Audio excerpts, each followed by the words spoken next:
na capacity yefunira miliyoni 4.5 nga bakuyita ku mikolo egimozeemu abantu essuubi nga naawe toyina ssuubi kati liyalenze kimmalamu amaanyi tekirina kumalamu maanyi olina ebizibu bisiŋŋana yes kyogamba mu constituency mubamu balwadde balinga yebbo era y'ensonga lwaki yakeera ku makya n'akola eddwaliro naye ebyamubaako eddwaliro ne libeera nga likola ki lisaanawo nsogera ku Segirinya nga muntu yes njogera ku ekika ky'ababaka baminisita simanya waliwo Uganda njavu kati ffe tuli bubi nnyo abalonzi kati we tuli ku level ate nga atukiikirira kuba bano abasajja abali mu parliament babbi bubbi sente baziteekawa nze simanyi kuba am not among them omubaka wa parliament ali menti okujjanga mu constituency atwebuuzeeko era bakulaga omusaala gwabe tegwera na miliyoni ezi okimanyi tegwera miliyoni 5 naye nga ziwera anti nkugamba omusaala tegwera miliyoni 5 zino zonna ezisuukako ne zikoona miliyoni 3 ziba za kukola mirimu gya constituency n'omubuuza gyagikola ddi anti kati nze Nurudini nze wesitajja kunanyiza nnyo babaka bano ebiseera ebisinga naffe ffennyini abalonzi ffe kizibu tulina bandwagon effect tulina politics wa weevu tulemererwa okulonda abakulembeze weevu gyokkiririzaamu gw'omu ku bantu abamisiriidinze public ate ntya gw'ogamba weevu bwebezze oba ategeera oba tategeera nedda ekyo kyakutuuseeko kati era naawe omubaka gw'oli mu kutembeta omubaka gwe ndi okutembeta saawe naye wa weevu yali talina kuba mu parliament alina okubeerayo actually Segirinya be babaka endere gyakubeera ne munda tekiri kyakubeera munda okiwulira njagala nkubeere nga nkuwera example ya Ssemujju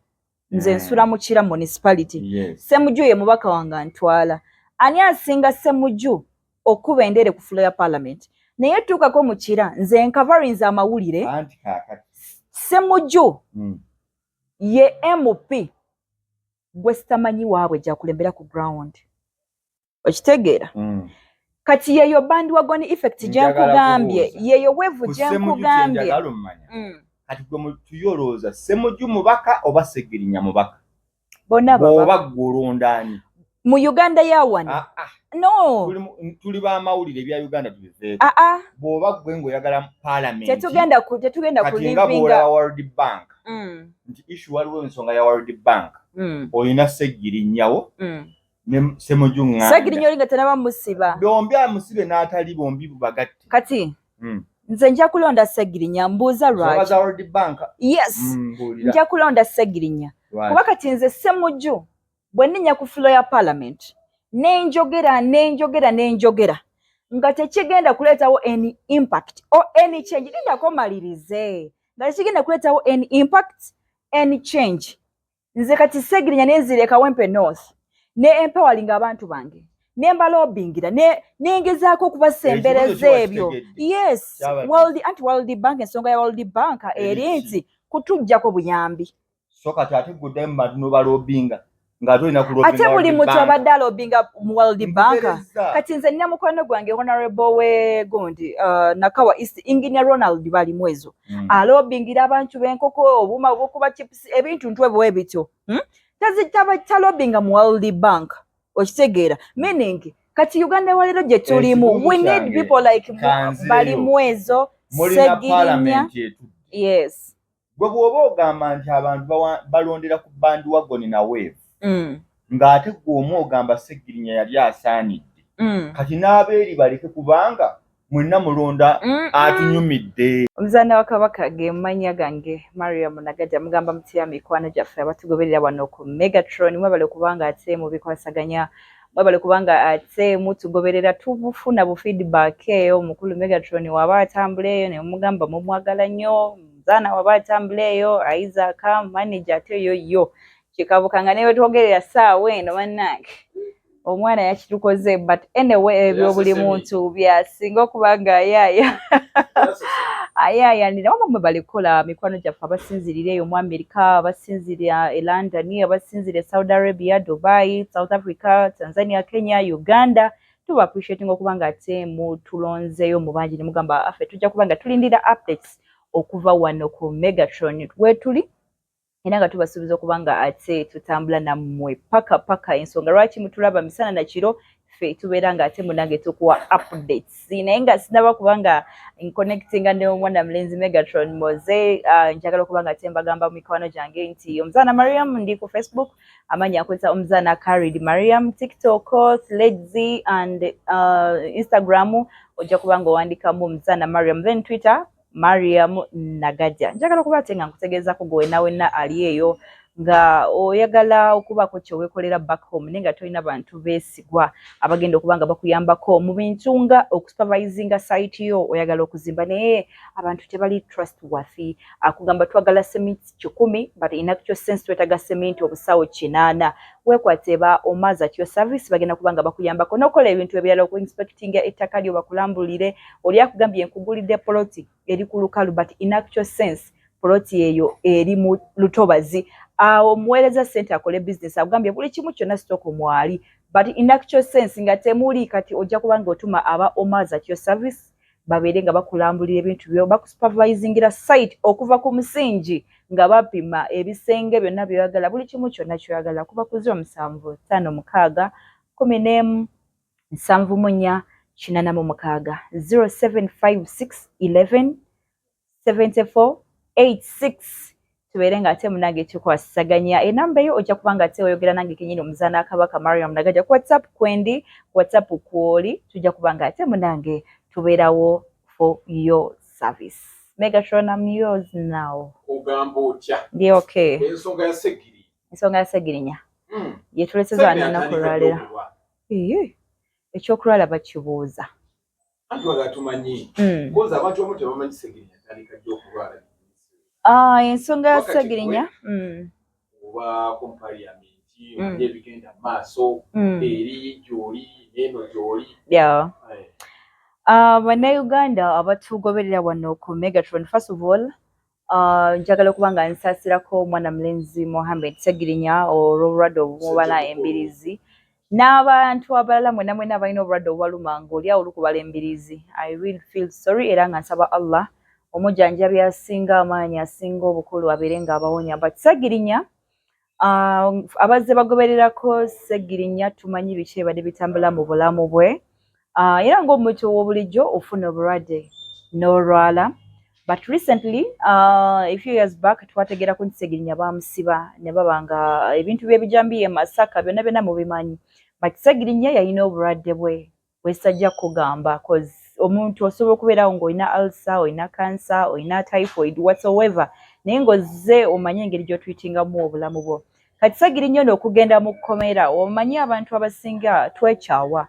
Ekkomera buli muntu limuyisa bubwe era kyova olaba mwana mulenzi Mathias wakwagala vayo n'agamba nti akwagaliza ekkomera akwagaliza ntaana nti newankubadde tolina byamaanyi nnyo bikutuusibwako eyo but the moment you put it into your mind nti oli mu kkomera trust me life changes. So Segirinya yagenda bulungi nga ali ku treatment ye ebulamu ng'abutambuza but we yatuuka eyo n'asooka yeekyawa era kyatwala akadde akazibu eri abo bekikwatako kumukonvinsinga nti this is your life olina abakulembe abalonzi ba Kawempe North bakwetaaga please mire eddagala lyobeera ku treatment.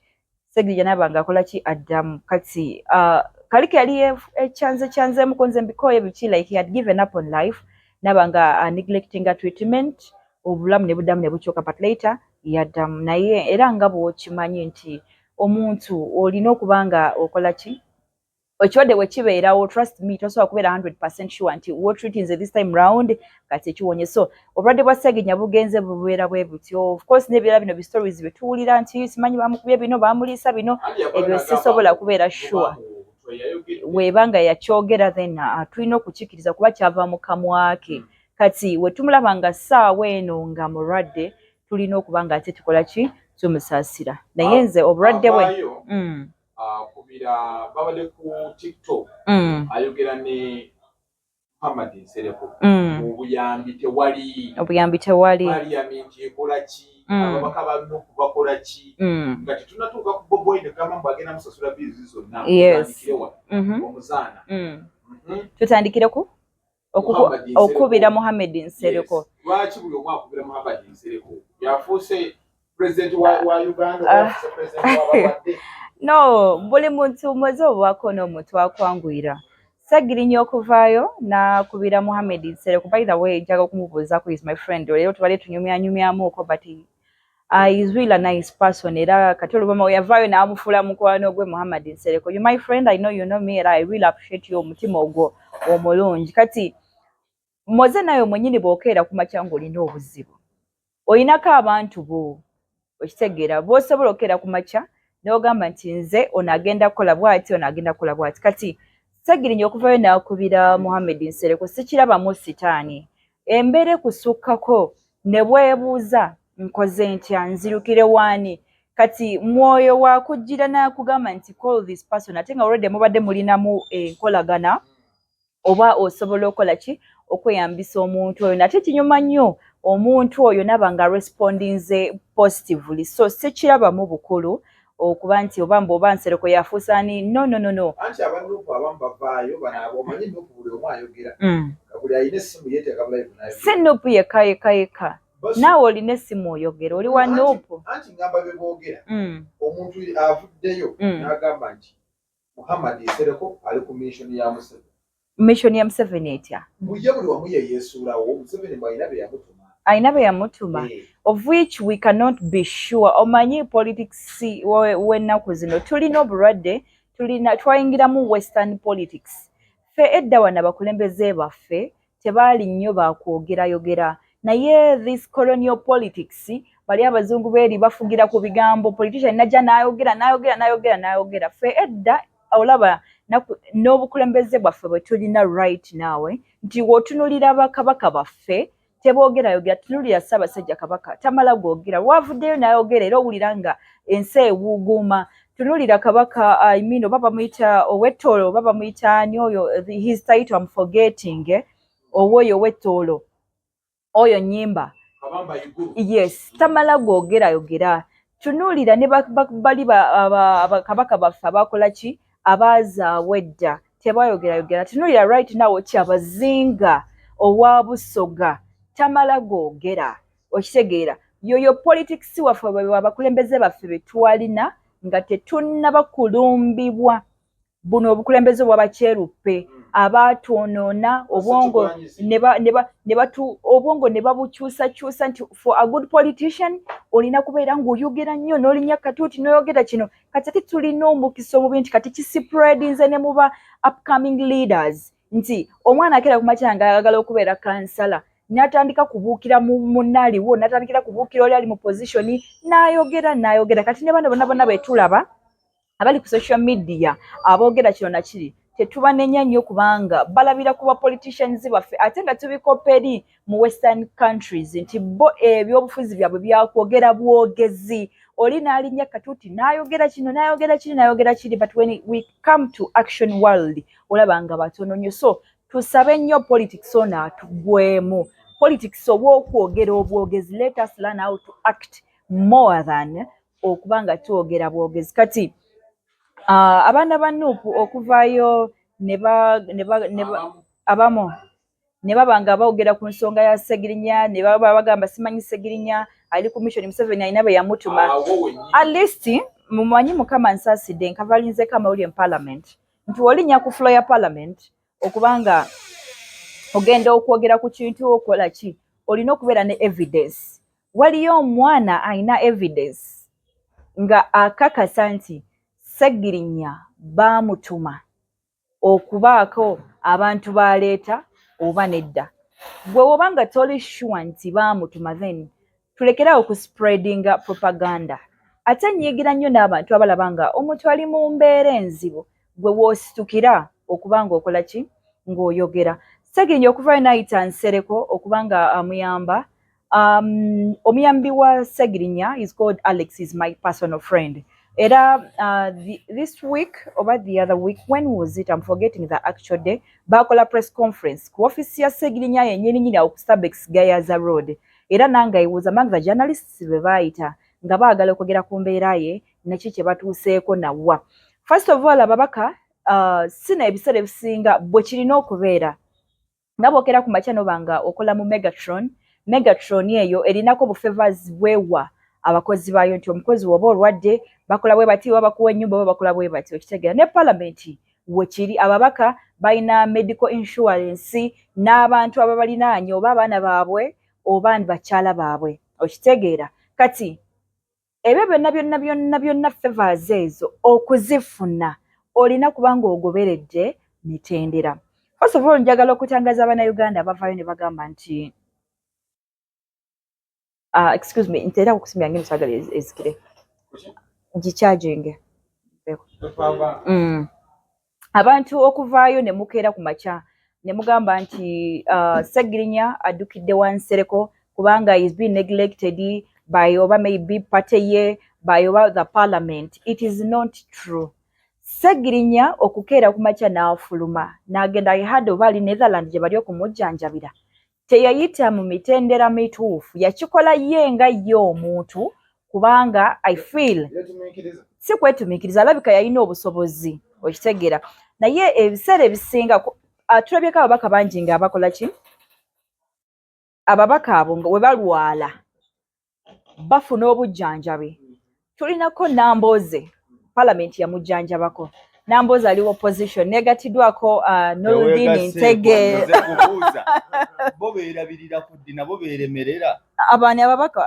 kati weebuuza omubaka wa parliament ayagala gavumenti emuyambe ekibiina kimuyambe katono olwo ye baakiikirira baani abayamba singa omulonzi atuuka mu mbeera tugeze Segirinya gy'alimu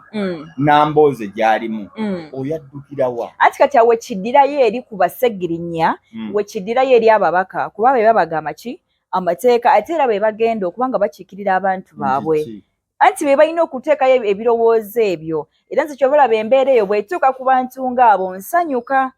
Nze kinnuma nnyo okuwulira nti omubaka wa parliament ali mu mbeera etegeeza mbu yeeremeredde ani akuba oyo muleke oyo omubaka wa parliament okubanga yeeremeredde awo olaba akasooka agulu mu ggulu tolabawa Noludini omubaka wa parliament bw'oba otuuse ku leve eyeeremerera feba okiikirira olina kuvaayo n'ogamba naye sisobola bw'oba olina kapasite yeefunirayo miliyoni 4.35 nga bakuyita ku mikolo egimozeemu abantu essuubi nga naawe toyina ssuubi kati liyalenze kimmalamu amaanyi tekirina kumalamu maanyi olina ebizibu bisiŋŋana yes kyogamba mu constituency mubamu balwadde balinga ye bo era y'ensonga lwaki yakeera ku makya n'akola eddwaliro naye ebyamubaako eddwaliro ne libeera nga likola ki lisaanawo. Nsogera ku Segirinya nga mu yes njogera ku ekika ky'ababaka baminisita simanya waliwo Uganda njavu kati ffe tuli bubi nnyo abalonzi kati we tutuuka ku level ate nga atukiikirira bo bano abasajja abali mu parliament babbi bubbi sente baziteekawa nze simanyi kuba am not among them. Omubaka wa parliament ali menti okujjanga mu constituency atwebuuzeeko era bakulaga omusaala gwabwe tegwera na miliyoni ezi okimanyi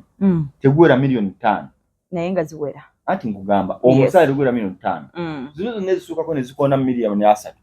ziba za kukola mirimu gya constituency n'omubuuza gyagikola ddi anti kati nze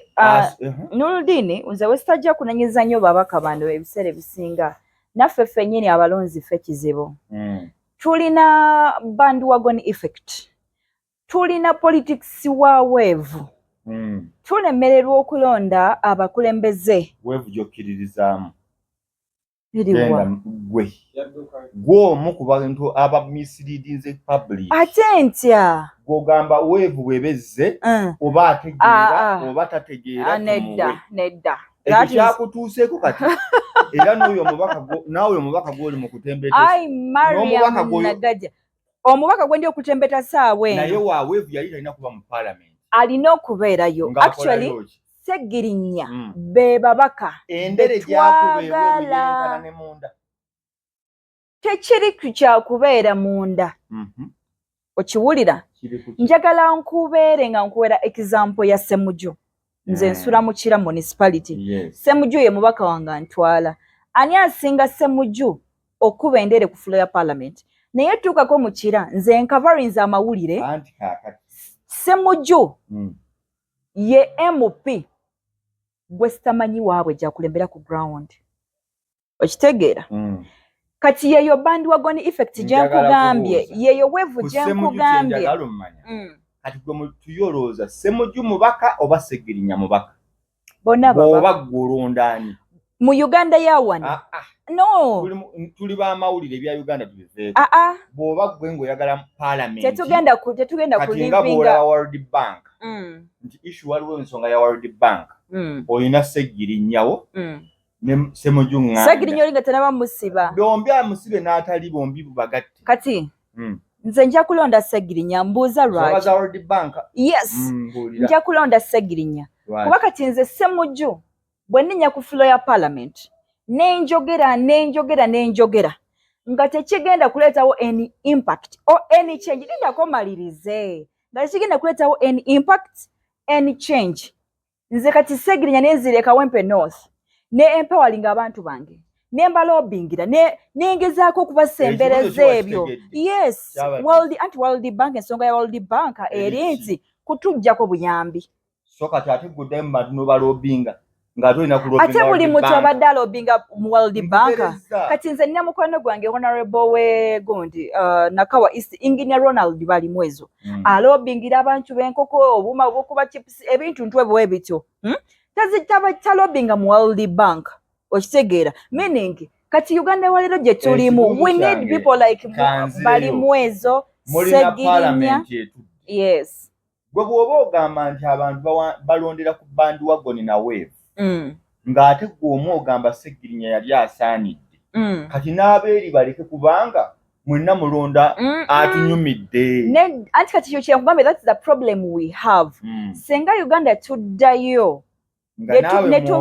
anti nange ndi muna Uganda ne tuva kwono politics owa Wave yes naye Segirinya tasobola kuyimirira ku floor ya parliament it is not all about kuyimirira ku floor ya parliament bimeka bye bayimiddeko ne boogera ne bibeera implemented anti balina n'abantu bangi bano singa ba Ssemujju nganda baali 8 mu parliament nga side eno Ssemujju nganda asituka n'akasuka with a lot of knowledge and experience abaki agira bwati Segirinya n'asituka same degree nze gino mbaka wange eno Serukenya David yes naye n'asituka ku same degree eya Ssemujju baliwo abalina ebipapula abalala abaana abeno bagondi Richard Sebamala Segona nokaleko waliwo no wene Makinde kati yo Makinde terina babaka Nyeko oba Alan Sewanya Alani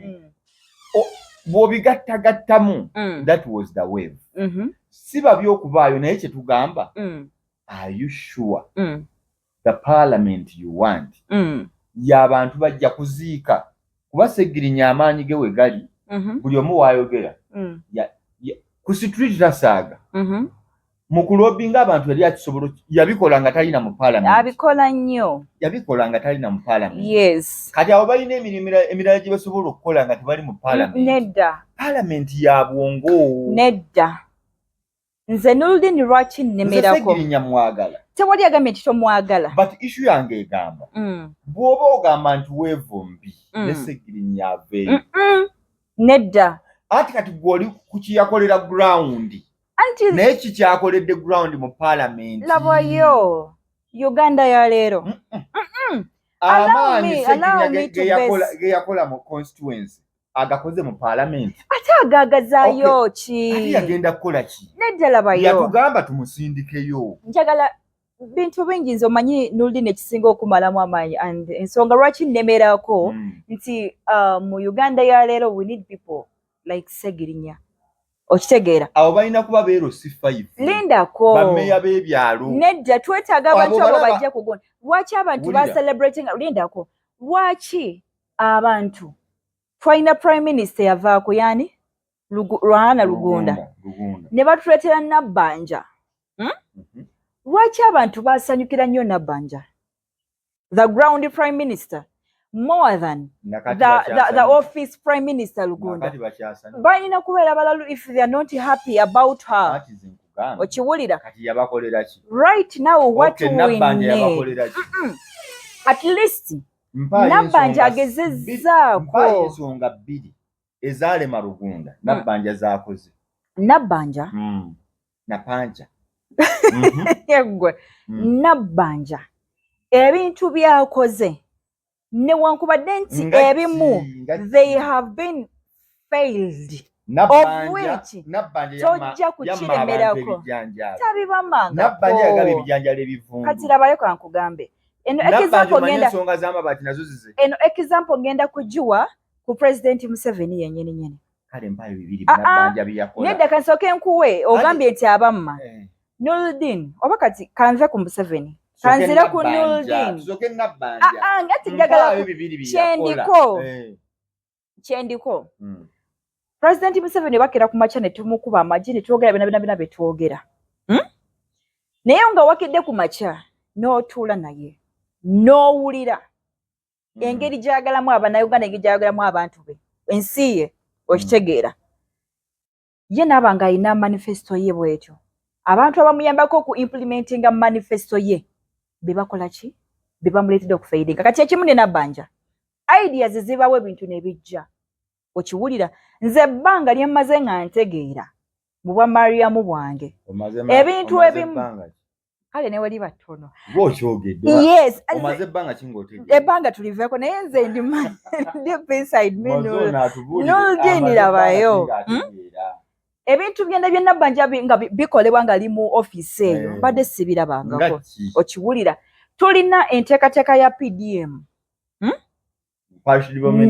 parish development model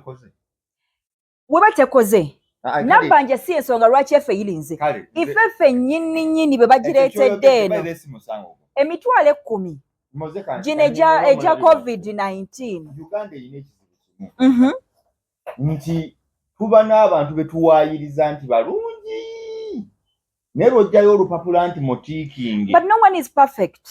kale ampi bitono bibiri byeyakola ati ekwadde tuli ku PDM twetaaga abakulembeze abantu bagifunyeemu singo kati kanku example ekyandyawudde Nabbanja kuba yasikira nti waaliwo simanya nadizi simanya operation wealth creation nga ziri mu mirembe gy'abali naye okimanyi labayo gwe tewafunamu naye okimanyi waliyo omuntu nga yeenyumiriza mu nadizi njagala parish development model that is the problem Ugandans have olw'okuba nti gwe you failed okufuna mu kintu tolowoozaako nti waliyo n'abalala bakifunyeemu lwaki bannayuganda bakyogera batyo when the government is tabling these projects yes ekulaga nti za national of course always sizaabamu yes kati bwe mba sizifunyeemu nga ndi munnansi mba mutufu kayani kati Nuruddin nedda ogenze I wanted to challenge Nuruddin naye that will be a topic for another day maybe anti kati mbadde nkyakugamba ensonga ya PDM ensonga y'emitwalo 10 ne amia fact nti Nabbanja she is this prime minister ali selfless atabeera mu office kulinda buli kimba muleetera awo she's ever on the ground okitegeera that is also enough beba bakulembeze ba Segirinya byenkola ki benjogerako right now nti twetaaga abakulembeze abava mu kuswinginga on their chairs ne bagendako ku ground nze Mariam bwenkera ku makya nemba nga nfunye ekizibu nendabaga prime minister astukidde mu abanyamye batanyambye but deep inside me mbeera happy nti at least she has come oluusi naye ngawe mumanyi nti tuweebwa offices ebiseera ebisinga naye nga tetulina maanyi nga wandyagadde okukola ekintu naye nga n'amanyi tolina of which Uganda yale gye tuoperatingira mu ffenna tugimanyi nti obuyinza buli mu kakundi k'abantu abamu noba nga tokola ki tonenya nabbanja. Tugiddeyo ku nsonga ya Segirinya. Nurdin yabadde atugyayo bw'atyo. Ensonga ya Segirinya ojja kiraba. Ensonga ya Segirinya abantu bafudde ne bagamba Parliament temuyambye naye kennyini n'abantu be twali mu press conference, those were the issues they raised. Ensonga lwaki tayambiddwa? Kati labayo, kati Bobi Wine ansaye yafulumidde mu loop Mathias, leader of opposition Mpuuga. Kati naye ngenda kusooka ya Parliament. Tulina omwami bamuyita Chris Obore, oyavunaanyizibwa communications za Parliament. Yavuddeyo ku mukutu gwe ogwa Twitter n'atutangaaza. Nagamba, you people, you blaming Parliament, teyambye Segirinya biki. Naye nga in actual sense, fefe nyitwa tulabyeko ababaka, oba opposition, oba wawa Namboze is a vivid example here. Nga bamu ku babaka abanyumirwa, those favors nabadde njogerako ngaba ba members ba Parliament. Naballa, tuba nga tulikoze kitugezezako kubiwa obudde tubigoberera. Naye, Chris Obole okusinziira ku ye agamba nti teyakozesa right path okubanga agenda ebweru so that asobola okubanga afuna obuyambi obwo. Okiwulira? Ye yagenda yenga ye okusobola okubanga atakola ki ayambibwa. Kati we yatuuseeyo ne bibanga biganye bikalubye n'akuba omulanga back to Parliament, ate nga Parliament si nnyumba yo gwe Megatron, si nnyumba yo gwe andaba wano nti ogenda kuzuuka ku makya, you're the father home, leero tugenda kulya kino. No, bagoberera emitendera ne bagamba tugenda kukola bwekiti ne bwekiti ne bwekiti. Era Chris yatunyonyodde n'atugamba mbu abantu ba Segirinya babatuukirirako ne babagamba tusooke tugoberere procedures. Newankubadde nti obulwadde tebulinda okitegeera, naye ekintu ky'omanyi nti si makaago olina okuba ng'ogoberera ki procedures. Kati ne Mathias mwennyini Mpuuga naye yafulumiza ekiwandiiko, yakoze statement on Honorable Muhammed Segirinya's condition. N'agamba, my attention has been drawn to comments on social media relating to the condition of our colleague, Honorable Segirinya, the member representing Kawempe North, who is currently indisposed and receiving treatment in Netherlands. I learned of this condition last week, Tuesday, but remember, Segirinya batandika okumubikaabika, I think 2 weeks back. But okusinziira ku Mpuuga yagamba, he learned on this information Tuesday last week. That was on 15th August, yes. And the office reached out to him. It was established that he traveled without any notification to the Lupus office and the NUP party headquarters. I accordingly communicated to the party, including the President, Honorable Robert Kyagulanyi Ssentamu. The office has since been following his matter to ensure that our colleague is supported through the proper parliamentary procedures well known to him. Quote that word. Through the proper parliamentary procedures well known to him. Era ne Chris mu kiwandiiko ky'atadde ku Twitter yatugambye nti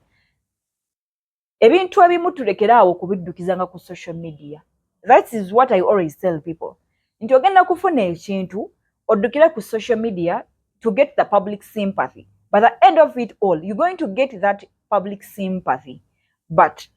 wamala okugifuna ekibadde kyetaagisibwa kyo okifunye okitegeera. So kyo kyembagambye nti tulina okusonyiwa politics wabali bakyerupe, tudde ku byaffe wano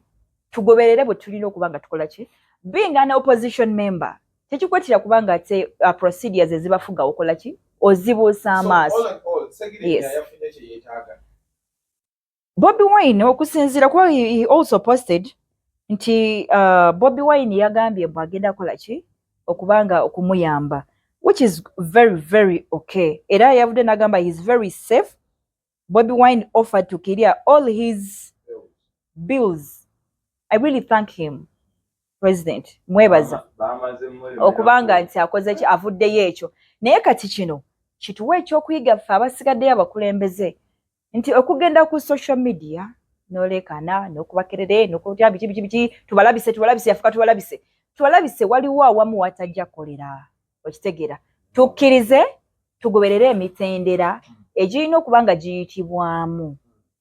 tusobole okubanga titukola ki tuweyamba. If not tukyabiraba nnyo ate kati Segirinya ali very lucky nti omulanga kale gwakubiddwa ne babanga bakola ki basetuka naye next time tugwere procedures siraba ko namboze nga complaining anti parliament eganya okunyamba naye ani asinga namboze okuli nyo yogenda okufuna obujjanjabi wadembe okwogera n'obutogera tewali akimukaka kuba she is supposed to get that okitegeera she is supposed to get that because member wa parliament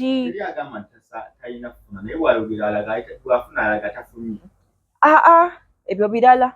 byasirikiramu ebyo birala of which she is okay yes so ensonga Segirinya yeeyo njagade okubanga te tugezako okubanga twetangazaamu nkuwadde ekiwandiiko loop ate nga tukimanya bulungi nnyo wa NUP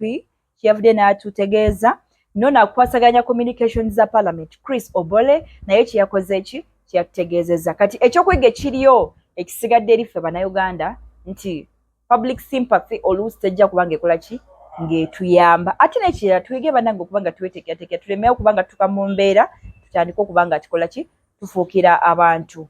obuzibu tetugenda kubanga tusukakawo naye nga tubasabira mwena mwena abalwadde mutereere Allah abakwateko musobole okubanga muwona temwerabira tokisusse ekyo tebakina kinzijjukiza wama omaze at your service jangu babeere nga bakuyambako ku site yo oli eyo bweru baganda balowooza oli mu America onoga ku muti nsimbi kumbe nawe olina ebintu byo byoyitamu awo balowooza gwe oli eyo ozirunda ku street kyokka nga ekituufu obonaabona naye nga wandyagadde akasente kobonaabonera you invest it somewhere oba ozimba rentals oba ozimba makaago biki omaze at your service webali okubanga bakuyambako n'ebintu ebirala gwe kuba ku 07556 14 7 ojja kubanga ate omanya ebisinga osigenda kubanga ate nsukako by the way encha principal ise press conference kamwocha we tugenda kulaba nabyo ebigenda okuvaayo Megatron wanabakiriza updates nazo tujja kubanga tuzibawa